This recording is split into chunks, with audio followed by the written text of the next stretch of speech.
Today, President Trump met with Defense Secretary Pete Hegseth and other national security advisors at the White House amid scrutiny over a September 2nd boat attack in the Caribbean. Torian Small joining us now from the White House, where preps are also underway for a high-stakes meeting in Moscow. Torian, what is ahead for this administration? Cerise and Devin, President Trump told reporters on Air Force One yesterday that he had a phone call with Venezuelan President Nicolas Maduro. That conversation happening as President Trump escalated tensions with the country. The Trump administration continues to step up U.S. military presence in the Caribbean, moving the USS Gerald Ford, the world's largest aircraft carrier, to St. Thomas. This comes as one of the 21 drug boat strikes on suspected narco-terrorists is now under scrutiny.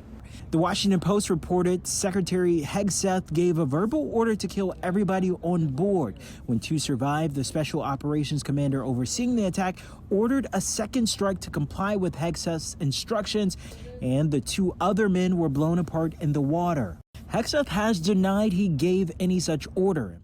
Pete said he did not order the death of those two men.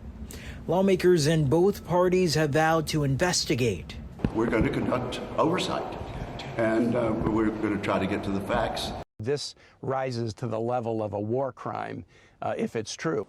Meanwhile, in Europe, the U.S. remains intent on bringing the war between Russia and Ukraine to an end. Secretary of State Marco Rubio met with Ukrainian negotiators in Florida over the weekend. And on Tuesday, a U.S. delegation is set to conduct meetings in Moscow. U.S. Special Envoy Steve Witkoff and President Trump's son-in-law Jared Kushner are set to talk face-to-face with Russian President Vladimir Putin about ending his country's war with Ukraine. Late Sunday, President Trump expressed optimism. I think that there's a good chance we can make a deal. European leaders expressed concern on Monday that Ukraine could be pressured into making an unfavorable deal that would set the stage for future invasions. Similarly to President Macron, many European allies are wary of peace talks, warning Russia shouldn't be rewarded for its aggression. At the White House, Torian Small, WWL, Louisiana.